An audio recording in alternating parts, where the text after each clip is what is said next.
He called it a joke when he told the room he would leave me for my best friend given half a chance. But the next morning, I found his suitcase packed by the door like a prophecy. I did not cry. I smiled, because while he thought he was leaving on his terms, I was holding the key, the backup file, and the secret that would turn his punchline into a $27 million prison sentence. My name is Megan Hartwell, and at 39 years old, I had perfected the art of becoming invisible so my husband could shine. The mirror in the restroom of Brierstone University reflected a woman composed of sharp lines and expensive silk, prepared to play the role of the proud wife of Caleb Sterling, CEO of Vantigrid Analytics. Today was supposed to be about our daughter.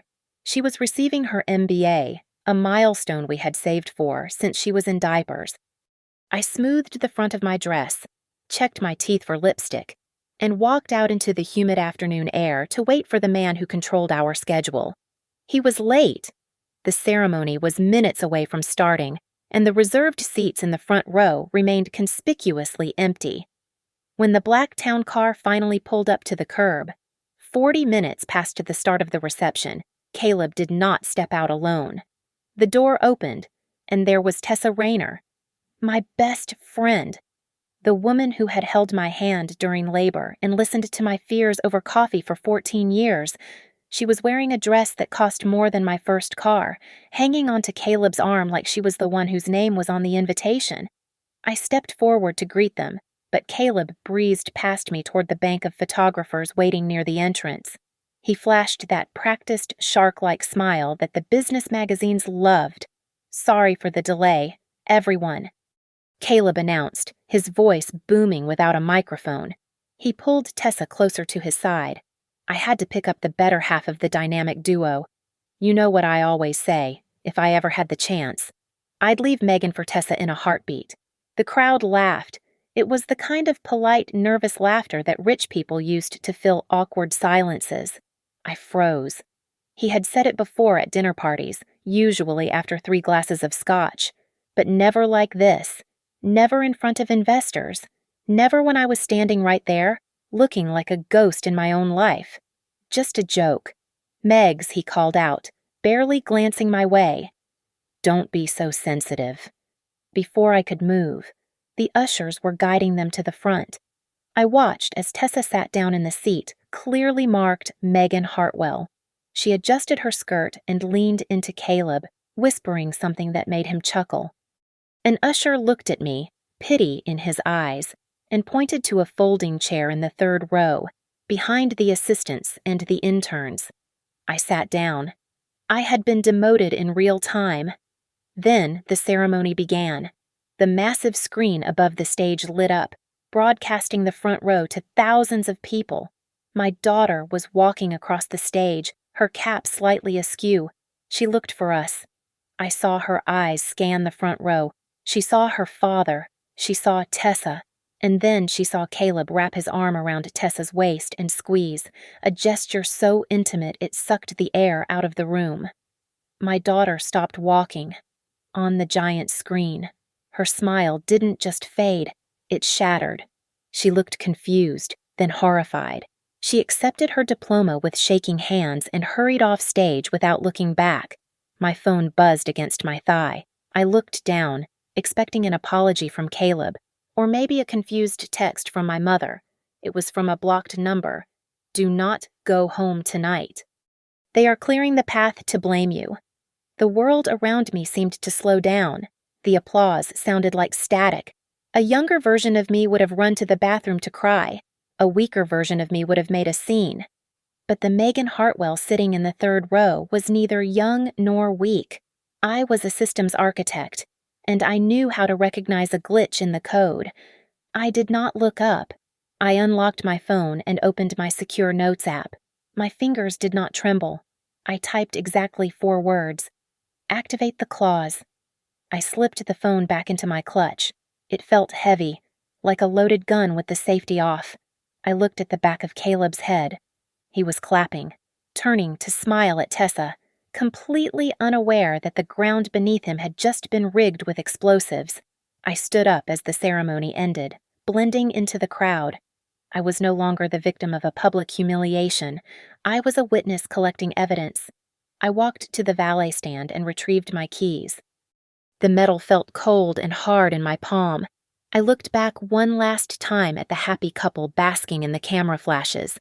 I took a deep breath, letting the rage settle into a cold, hard knot in my chest. If he wants me to pack, I whispered to the empty air. Fine, I will pack him. I drove until the university was just a smudge in my rearview mirror, pulling into the empty parking lot of a rundown diner near the highway. My hands were shaking, not from fear, but from the adrenaline of finally accepting the truth. Before I was Megan Sterling, the silent wife who smiled at charity galas, I was Megan Hartwell, a systems architect. I wrote the code that became the backbone of Vantigrid Analytics. I built the engine that made Caleb a king. But 5 years ago, Caleb convinced me to step down. We need a first lady. Megan, he had said, kissing my forehead. Not another coder. The investors need to see a stable, traditional family behind the brand. So I quit. I traded my keyboard for garden parties and silence, and I let Tessa Rayner fill the void. Tessa was not just a friend. She was the sister I chose. We shared a dorm room freshman year. She held my hair back when I had the flu, and she held my hand when I thought I was losing my mind after my daughter was born. She was Auntie Tessa, the woman who had a key to my house and a permanent seat at our Thanksgiving table. To think that while I was pouring her wine and listening to her complain about bad dates, she was sleeping with my husband, it felt like swallowing glass. Caleb had cultivated this image of the perfect American husband. The magazines called him a visionary. But at home, he measured his importance by how long he could make people wait. If dinner was at 7 o'clock, he arrived at 8. If I was ready, he found a reason to make me change. He turned me into an accessory, something to wear on his arm that matched his tie. And then there was his mother. Elaine Sterling never let me forget that I came from a single-mother household. You should be grateful, Megan, Elaine would say, sipping her tea with her pinky out. Caleb lifted you out of mediocrity. You live a life most women would kill for. Don't ruin it by having opinions. I thought about the joke. That damned joke. It started 3 years ago at a fundraiser. Caleb had laughed, wrapped an arm around Tessa, and announced to a circle of donors that he would trade me in if he could. Everyone laughed. I laughed too, because that is what good wives do. We de-escalate. We absorb the humiliation so the boat does not rock. But looking back, I realized it was not a joke. It was a stress test. He was checking to see how much disrespect I would swallow. I had swallowed a lot over the last 12 months. I noticed the cracks in the ledger. I saw invoices for strategic brand consulting that cost $10,000 a month.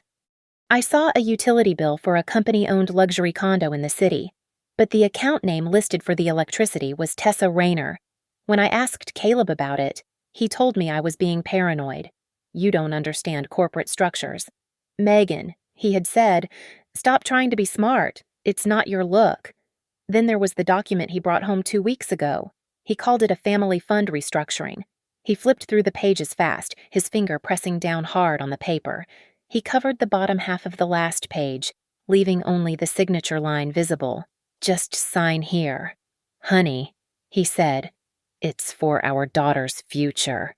I signed it. I signed it because I wanted peace. I signed it because I thought my silence was buying my daughter a stable childhood. But my silence did not buy peace. It just gave them permission to erase me. I reached into the back seat and pulled over the old cardboard box I had grabbed from the attic this morning, intending to give it to my daughter as a history of mom gift. I ripped the tape off. Inside were photos of us when we were poor and happy. But at the bottom, buried under a stack of letters, was my old lanyard. I picked it up. Megan Hartwell, lead architect. And there, taped to the back of the ID badge, was a silver USB drive. It was the alpha build of the Vantigrid source code, the version I wrote before Caleb brought in his own team. The version that proved who actually built the empire he was standing on. I thought it was worthless nostalgia. I gripped the cold metal in my hand. "You wanted to erase me." "Caleb," I whispered, my voice trembling with a dark, newfound power. "Well, you forgot one thing. You can't erase the architect without collapsing the building." I dialed the one number in my contacts list that I knew would not offer me sympathy. Vera Hartwell. My mother and the iron-fisted matriarch of Hartwell Ridge Capital did not believe in tears. She believed in leverage. She picked up on the first ring. "I saw the live stream," Vera said, her voice sounding like crinkling parchment. She did not ask if I was okay. She did not ask why my husband had publicly humiliated me. She asked the only question that mattered. "What do you need?" "Megan, I need you to look at the credit agreement between Hartwell Ridge and Vantagrid," I said, staring at the dashboard of my car, specifically the ethics clause regarding executive conduct and reputational damage. Section 14, paragraph C. Vera replied instantly. She knew her contracts better than she knew her grandchildren. It allows the primary lender to freeze all liquidity and demand an immediate external audit if the CEO behaves in a way that materially threatens the asset's value. His little stunt on stage qualifies. "Freeze it," I said. "Freeze the operating accounts. Freeze the credit lines. I want every transaction they make in the next 24 hours to flag a compliance error. Consider it done," Vera said. "Happy hunting." "Darling." I walked back into the ballroom of the Marrowlight Grand Hotel. The air smelled of expensive perfume and roasted duck. Caleb was standing near the bar, holding a glass of champagne in one hand and Tessa's waist with the other. He looked like a king holding court. Then, the first domino fell. His phone buzzed on the table. He ignored it. Then it buzzed again, and again, a long, insistent vibration that made the silverware rattle. He frowned, picking it up. I watched from the shadows near the entrance as the color drained from his face, leaving him looking like gray ash. Across the room, Vantagrid's chief financial officer checked his own phone. He tapped the screen frantically, then looked up, his eyes wide with panic. The head of investor relations grabbed the CFO's arm, whispering something urgent. They both looked at Caleb, then rushed toward the exit, ignoring the guests. The whispers started. The credit lines were dead. The corporate cards were declining. The money had stopped moving. Caleb spotted me. His eyes narrowed into slits. He excused himself from Tessa and marched toward me, grabbing my elbow and dragging me into the service hallway. The heavy door swung shut, cutting off the noise of the party. "What did you do?" Caleb hissed, his voice trembling with rage. "My cards are frozen. The bank just flagged a transfer to the venue." "Do you have any idea what you just started?" "I started nothing," I said, my voice calm. "I am just the wife you joked about leaving. Remember." "You just burned our daughter's future," he shouted, looming over me. "If the stock tanks because of a liquidity crisis, her trust fund is gone. You are destroying her life to spite me." I looked him dead in the eye. "You burned it first." Caleb, on a 40-foot screen in front of 3,000 people. Before he could scream again, the door burst open. Elaine Sterling marched in, her pearls shaking with indignation. "You classless, ungrateful woman," Elaine spat at me. "How dare you create a scene you should be on your knees thanking Caleb for keeping you relevant." Her phone rang. She reached into her purse to silence it, but stopped when she saw the caller ID. It was the chairman of the board. She answered, her tone instantly switching to a sugary sweetness. "Hello, Charles." "What?" Her face went slack. "An emergency vote of no confidence tonight, but I don't understand." She lowered the phone, looking at Caleb with genuine fear. The walls were closing in. My phone vibrated. I pulled it out to see a text from my daughter. "Mom, what is happening?" Dad looks scary on the monitor. "Everyone is whispering." I typed back fast. "Trust me." "Lock your hotel room door. Do not let anyone in." I looked up at my husband and his mother. They were already arguing, blaming each other for the financial blockade. Through the crack in the door, I could see Tessa standing alone in the ballroom, checking her makeup in a compact mirror, looking bored. A cold realization washed over me. Tessa was not panicking. Caleb was not looking at her with love anymore. He was looking at her like a prop he had misplaced. The way they stood, the timing of the announcement, the prepared seating chart. This was not an impulsive affair. They were not just betraying me. They were performing a script, and I had just rewritten the third act. The elevator doors to my mother's penthouse opened directly into the living room, which had been transformed into a war room. The floor-to-ceiling windows overlooked the city skyline, but no one was looking at the view. The air was thick with the hum of servers and the smell of stale coffee. Nolan Pierce, my former assistant who had left Vantigrid 2 years ago to work for my mother, stood by a large digital whiteboard. He looked tired but sharp, his sleeves rolled up to his elbows. "Good to see you, Megan," Nolan said, his voice clipped. "I wish it were under better circumstances." "Look at this." He tapped the screen. A spreadsheet expanded, highlighting a series of outgoing transfers. Blue Lark Advisory LLC. Nolan read aloud. "They have been receiving $50,000 on the 1st of every month for the last 18 months. No website, no listed employees, no physical office address, just a P.O. box in Delaware. The invoices are listed as strategic consulting. Caleb is sloppy," I said, shaking my head. "He knows compliance tracks vendor validation. That is the interesting part," Nolan said, tapping the screen again to zoom in on the authorization field. "Caleb did not sign off on these. The approval signature belongs to the chairman of the audit committee." I squinted at the digital signature. Elaine Sterling. "My mother-in-law," I whispered. "She is not just covering for him. She is bankrolling the operation. It gets worse." Nolan continued. "We cross-referenced the utility payments for the so-called executive housing unit in the city.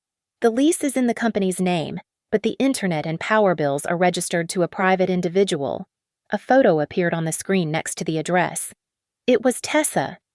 "They are using shareholder money to keep his mistress comfortable," Vera said from her armchair. She was holding a glass of whiskey, looking at the data with cold satisfaction.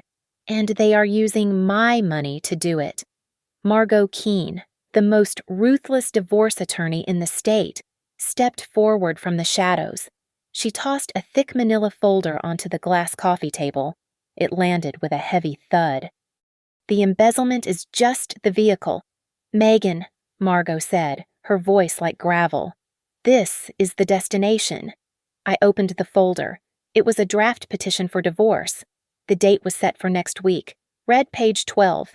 Margot commanded. I flipped to the page. My breath hitched. There was a section outlining a debt consolidation plan. According to this document, I was the primary guarantor for a personal business loan of $3.1 million taken out by a shell company 6 months ago. At the bottom was my signature. A perfect forgery. "They are planning to file for divorce on the grounds of your mental instability," Margot explained. "The scene at the graduation, the public humiliation. That was not an accident. That was theater. They needed witnesses to see you looking emotional and erratic so that when they dump this debt on you, the judge sees a woman who spiraled out of control." I felt a cold chill run down my spine. The joke, the constant belittling. The way Elaine looked at me, it was not just cruelty, it was a heist.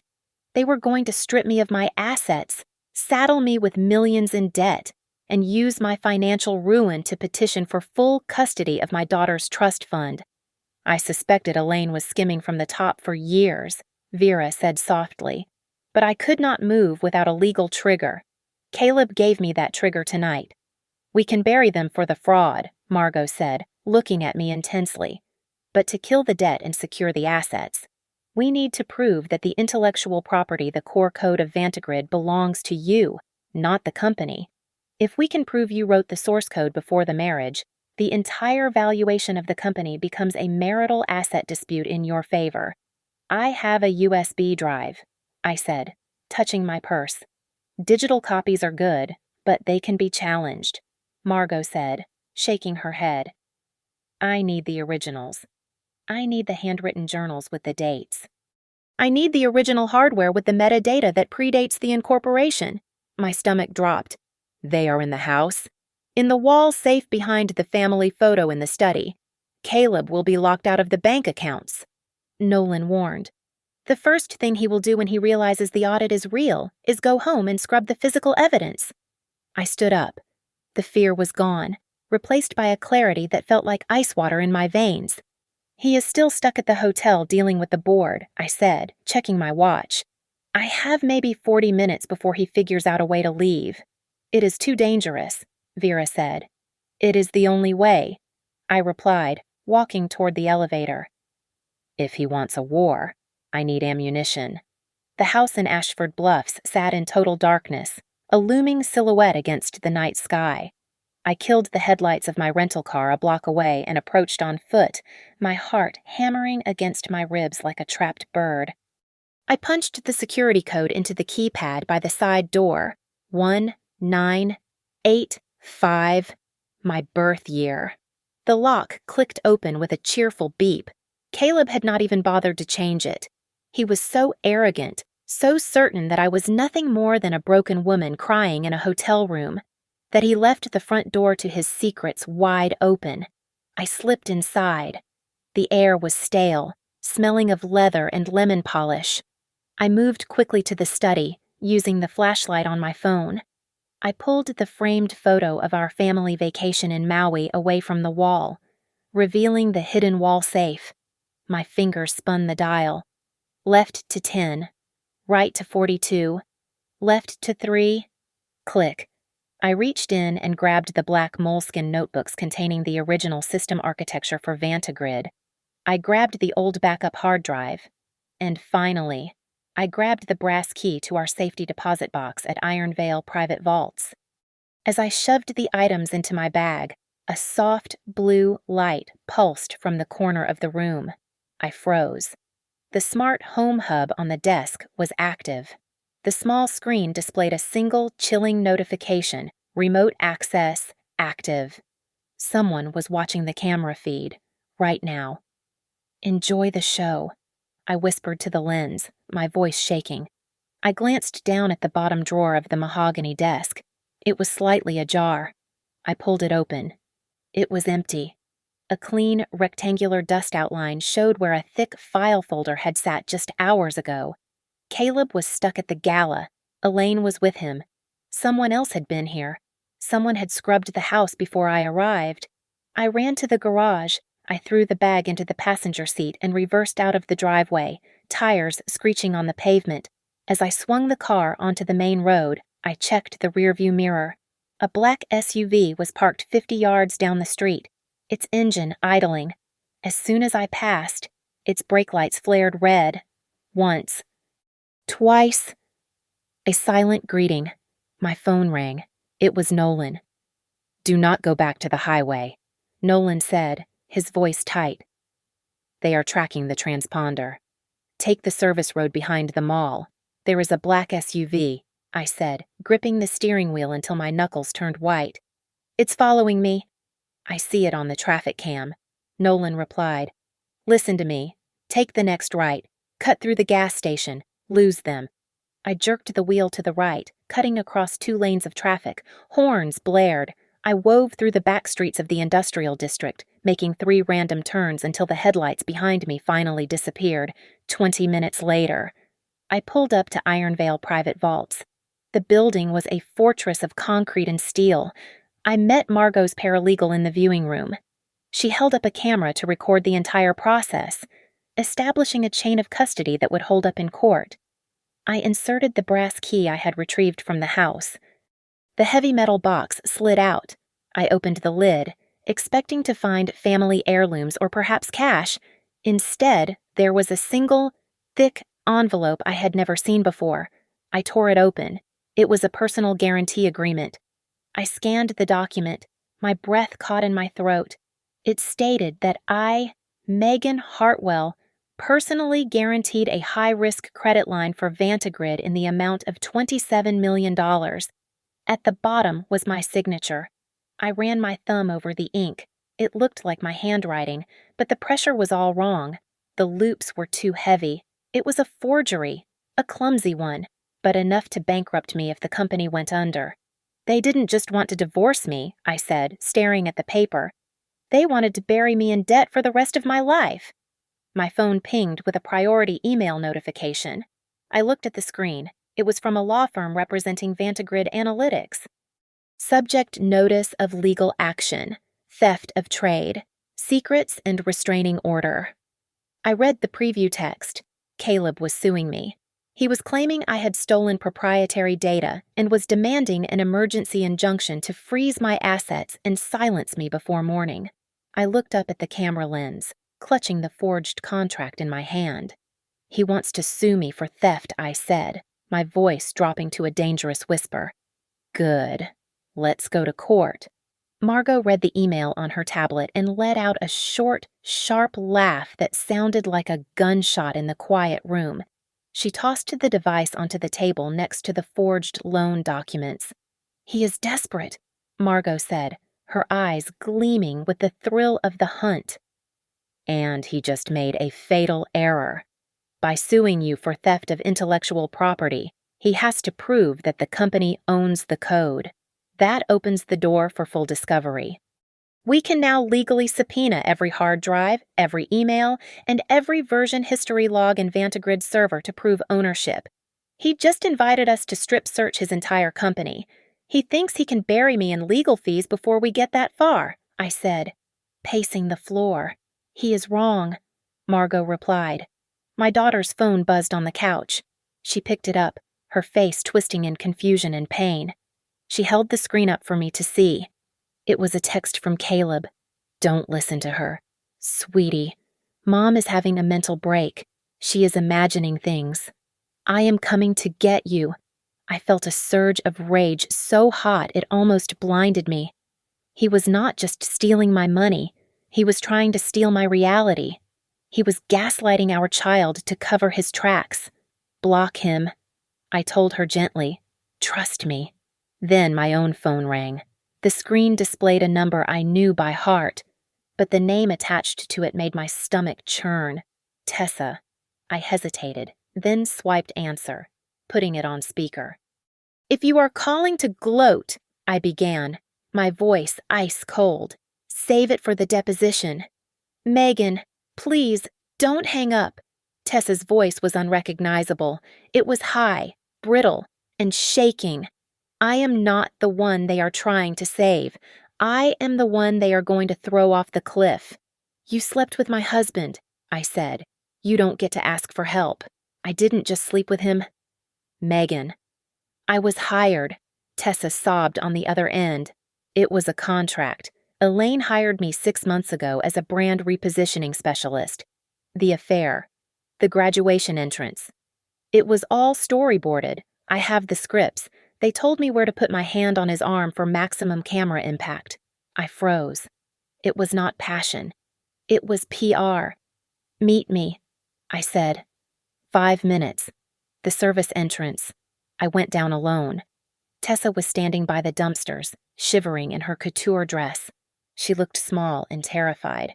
She thrust a cheap burner phone into my hands. Listen to the recording in the saved folder, she whispered, looking over her shoulder. I recorded them 10 minutes ago in the suite. I pressed play.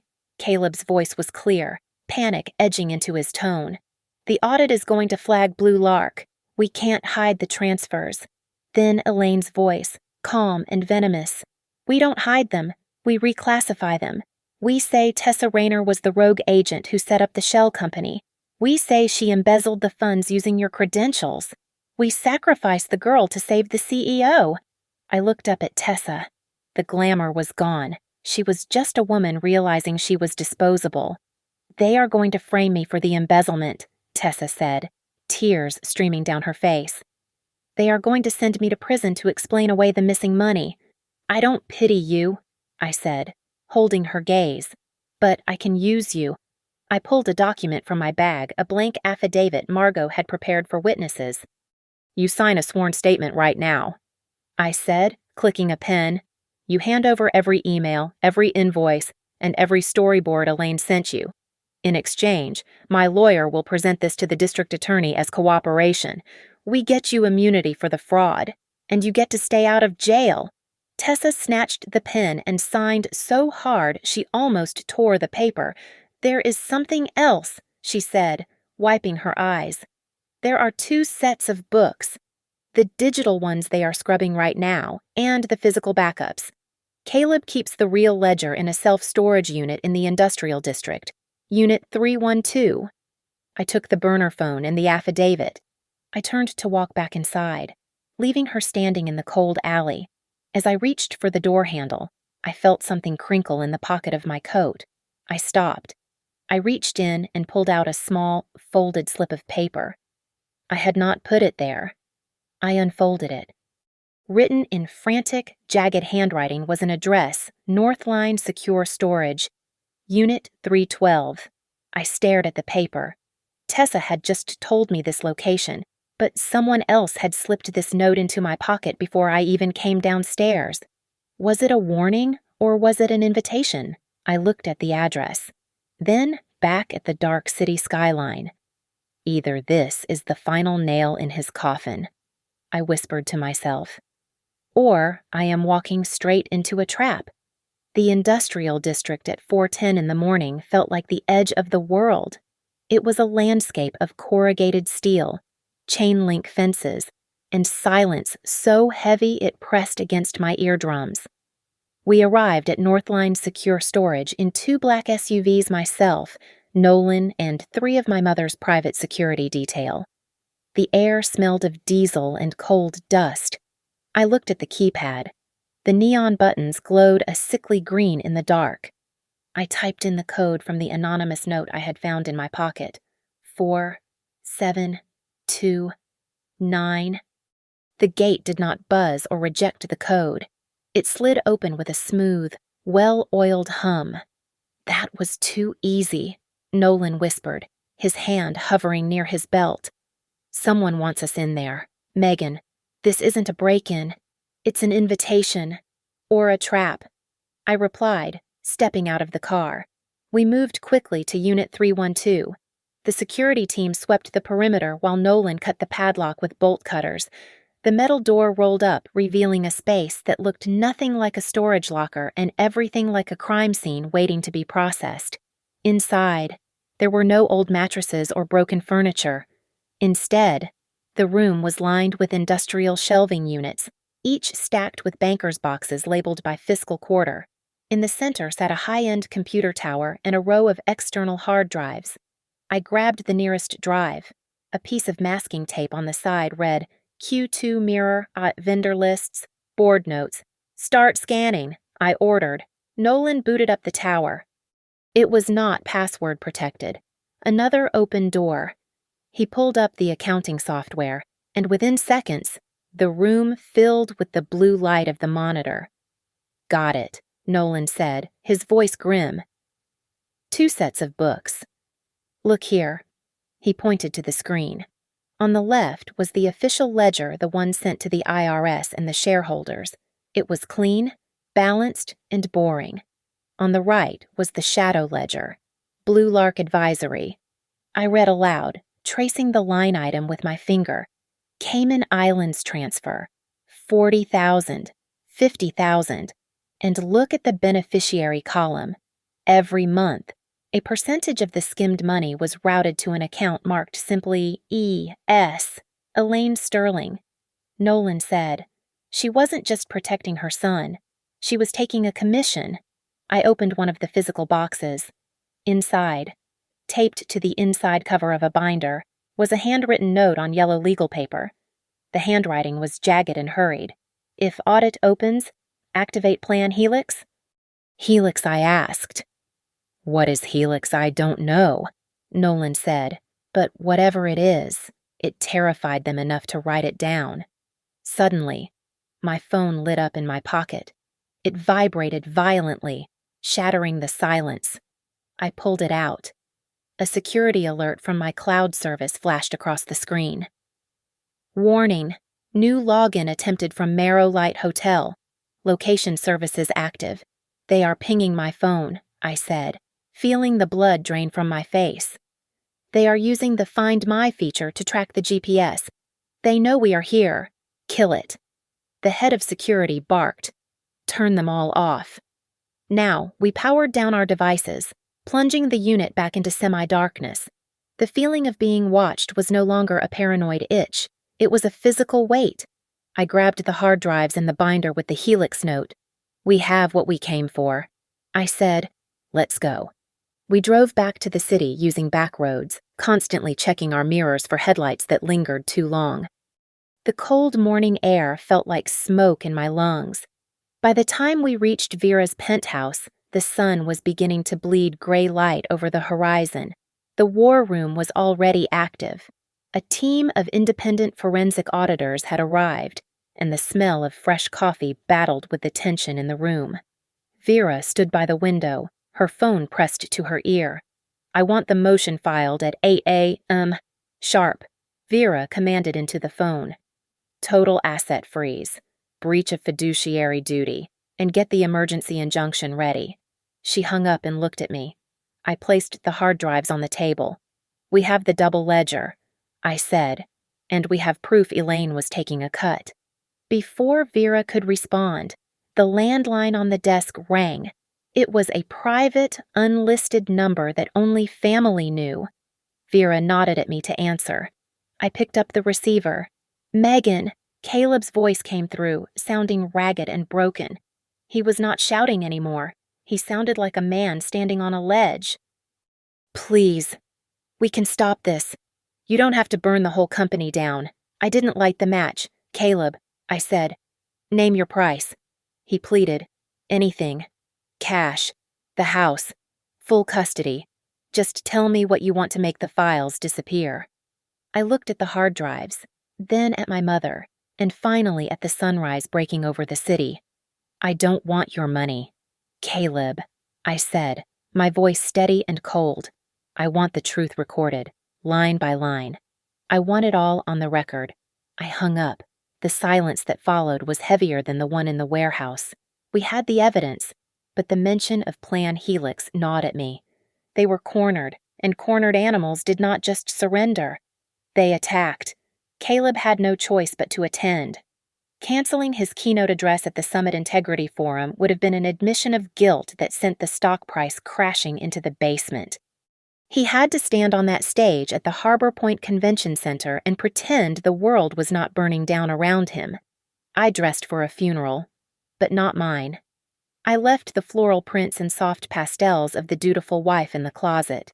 Instead, I wore a white architectural suit with sharp lapels and a high waist. It was a statement. It was a uniform of war. When I walked into the auditorium, I was not trying to blend in. I was a flare in a dark room. The air in the convention center was cool and smelled of ozone and expensive cologne. I found a spot near the media riser, standing in the shadows just long enough to survey the battlefield. Elaine Sterling was sitting in the front row, her back rigid. She was not watching the stage. She was scanning the audience, her eyes darting back and forth like a sentry tower searchlight. She was looking for threats. She was looking for me. On the massive screen above the stage, Caleb's face was 10 feet tall. He was speaking about corporate transparency. Trust is not a commodity, Caleb said, his voice amplified to reach the back of the hall. It is a currency, and at Vantigrid, we spend that currency wisely. The audience nodded. They bought it. But I looked closer. On the high-definition screen, I could see a bead of sweat tracking down his temple. I saw the way his hand trembled slightly as he reached for his water glass. He was terrified. The moderator opened the floor for questions. A few planted guests asked soft questions about growth strategies and AI integration. Caleb relaxed, flashing his signature smile. I stepped out of the shadows. I did not raise my hand. I walked straight down the center aisle. The sound of my heels striking the polished concrete floor cut through the murmur of the crowd. Heads turned. A ripple of recognition moved through the room, followed by a sudden, suffocating silence. I reached the standing microphone in the center of the aisle. Caleb froze. His smile died a sudden, violent death. Elaine half rose from her seat, her mouth opening to shout a command that never came. "State your name and affiliation," the moderator said, sounding confused. "Megan Hartwell," I said, my voice steady and clear. "Former systems architect for Vantigrid Analytics." The title hung in the air. I did not say Caleb's wife. I claimed my professional territory. "Mr. Sterling," I continued, locking eyes with him, "you speak of transparency. Can you please explain the $50,000 monthly retainer fees paid to Blue Lark Advisory LLC over the last 18 months? A company with no employees? A virtual address in Delaware? And invoices approved not by you, but by the chairwoman of your audit committee." The room did not gasp. It went silent. Then, a sea of blue light illuminated the auditorium as 3,000 people simultaneously unlocked their phones to search for the name Blue Lark Advisory. That is proprietary information," Caleb stammered, gripping the podium. "We can discuss this offline," and the utility bills I pressed, leaning into the mic. "Why is shareholder capital paying for a luxury condo occupied by your brand consultant, Ms. Rayner, under a lease authorized by your mother?" Caleb looked frantically at the sound booth. He drew a finger across his throat. Click. My microphone went dead. The feedback screech made people cover their ears. I did not retreat. I turned my back on the stage and looked directly at the row of television cameras and reporters on the riser. I projected my voice, sharp and loud. "He cut the mic because he cannot cut the paper trail," I shouted to the press. "Don't look at the affair. Look at the bank statements." I walked out. I did not run. I walked with the rhythm of a woman who had just dropped a bomb and was not sticking around for the debris. As I pushed through the double doors into the lobby, Margot was waiting for me. She looked pale. She held up her phone. "We have a problem," Margot said. "A friendly board member just texted me. Elaine isn't just doing damage control. She called an emergency vote for tonight to sell the entire patent portfolio to a foreign holding company. They are liquidating." I realized, my blood running cold. "They are gutting the company before the freeze order hits tomorrow morning." "It gets worse," Margot said gently. "Tessa just sent a location ping. Caleb and Elaine aren't going back to the house. They are heading to a private airfield. And Megan, they picked up your daughter from the hotel 20 minutes ago. The victory of the last 5 minutes evaporated. They were not just running away. They were stealing the intellectual property I built, and they were taking my daughter with them as a human shield to ensure I would not call the police." "Get the car," I said, sprinting toward the exit. "We are going to the airport." I sprinted through the lobby of the hotel, ignoring the startled looks of the concierge staff. I did not wait for the elevator. I took the stairs to the mezzanine level 2 at a time, my breath tearing at my throat. Margot had tracked Caleb's phone to the private executive lounge. He was trying to secure the one thing he needed to disappear, a clean signature from a beneficiary.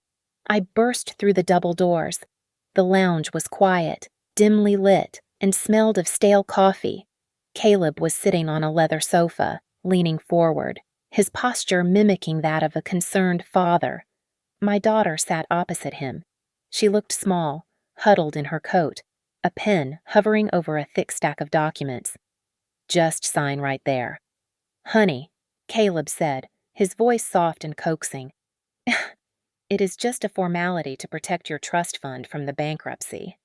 We have to move the assets before the courts freeze everything because of your mother's episode." "Don't touch that pen," I shouted, marching across the room. My daughter flinched. Caleb stood up, positioning himself between us. "Megan, get out!" he hissed, his eyes wide and frantic. "You are scaring her. Look at you. You are unhinged. I am perfectly lucid." "Caleb," I said, stepping around him to look at my daughter. "Read the header of the document. Sweetie, read the name of the entity." My daughter looked down, her eyes scanning the paper. "Helix Global Trust," she read aloud. her voice trembling. Registered in the Cook Islands. It is a tax shelter, Caleb interrupted quickly, forcing a smile. Standard practice. It is for your protection. It is an irrevocable trust with a non-extradition clause, I corrected, my voice shaking with adrenaline. If you sign that, the rights to the Vantigrid source code transfer to that shell company. He isn't protecting your money. He is using you as a mule to smuggle the intellectual property out of the country. She is lying, Caleb said, grabbing our daughter's shoulder. Mom is sick. She doesn't know what she is saying. I pulled out the burner phone Tessa had given me. I did not argue. I pressed play. Caleb's recorded voice filled the quiet lounge, tinny but unmistakable. We transfer the debt to Megan. She has the guarantor clause. Once she is buried in the $3 million, we move the IP to Helix. We use the kid's signature to authorize the transfer. She won't read it. She trusts me. The silence that followed was absolute. My daughter looked up at her father. The fear in her eyes was replaced by a cold, dawn-breaking realization. She looked at the pen in her hand. She looked at the man who had bought her ice cream and taught her to drive, the kid she whispered, I am just a signature to you. No, sweetheart. Listen, Caleb began, reaching for her. She stood up and threw the stack of papers at his chest. They scattered across the floor like dead leaves.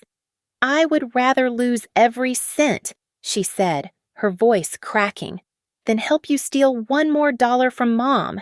She walked over to stand beside me. I knelt down and snapped 3 rapid photos of the scattered documents.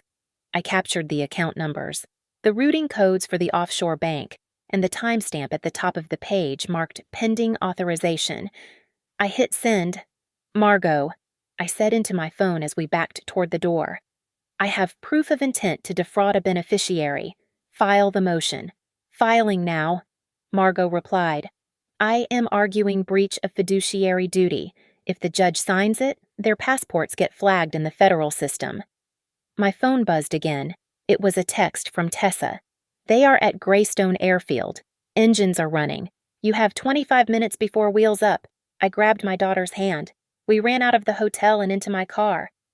I slammed the door and gunned the engine. We tore out of the parking lot, merging onto the highway that led to the private airfield. I did not look at her. She did not look at me. We stared straight ahead at the dark road, the streetlights blurring into streaks of orange. The only sound in the car was the roar of the engine and the rhythmic ding of my phone as legal notifications rolled in. Motion received, processing, judge assigned. Drive faster, my daughter whispered, wiping her face with her sleeve. I pressed the accelerator to the floor. We were racing a jet, and we were running out of road. The wind at Greystone Airfield was violent, whipping my hair across my face and stinging my eyes. The whine of the Gulf Stream's turbines was a deafening scream, drowning out the distant sirens of the city we were leaving behind.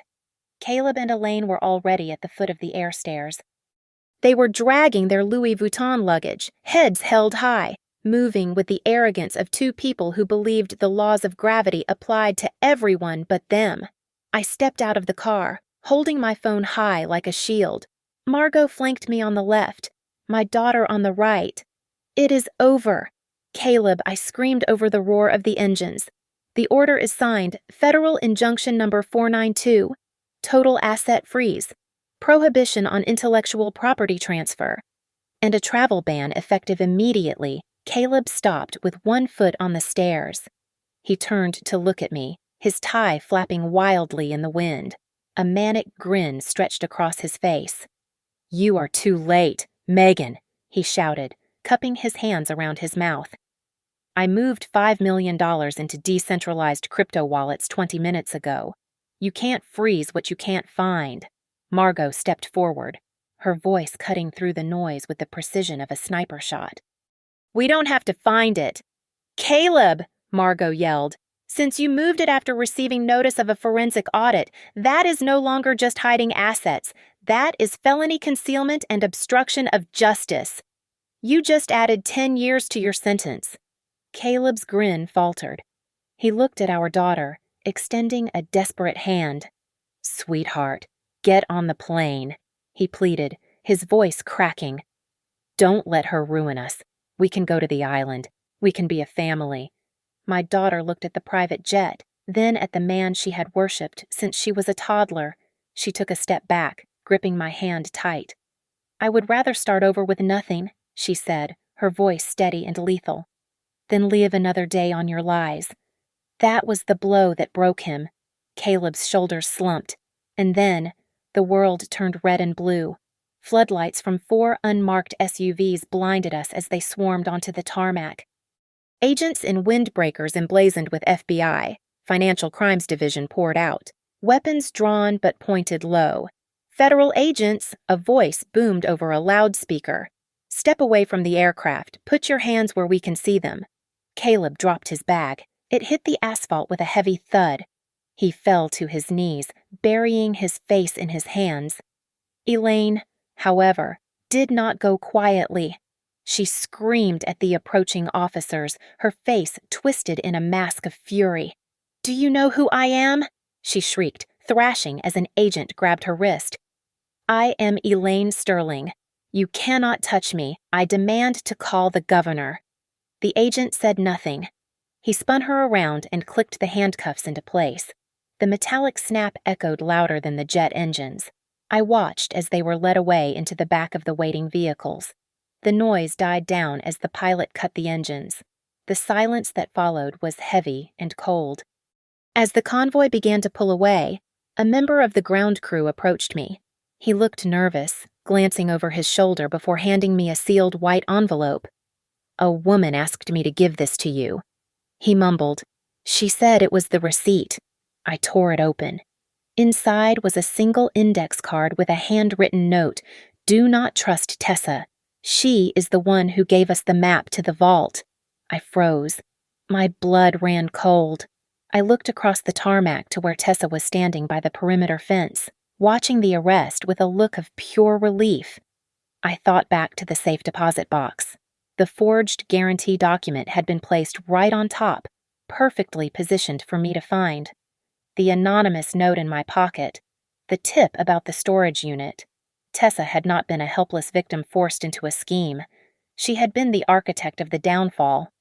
She knew Caleb and Elaine were sinking, so she fed me the breadcrumbs to destroy them, ensuring she would be the cooperating witness who walked away clean with the immunity deal I had handed her. I did not smile. The victory felt like ash in my mouth. Margot, I said, my voice low and dangerous, do not close the file. What Margot asked, confused.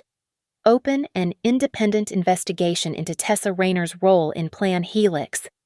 I ordered, staring at my former best friend, and file the copyright registration for the Vantagrid source code immediately. I want full ownership locked down by morning. If she thinks she is going to inherit the ashes of this company, she is wrong. I turned my back on the airfield and the empty jet. My daughter rested her head on my shoulder. I took a deep breath of the cold night air. He joked about leaving me for her. I whispered to the dark. So I packed up the empire he stole from me. And now I am closing the suitcase. Thank you so much for listening to this story. Please leave a comment down below, telling me where you are listening from right now. I would love to connect with you and hear your thoughts on Megan's revenge. Don't forget to subscribe to the Lily Revenge Stories channel.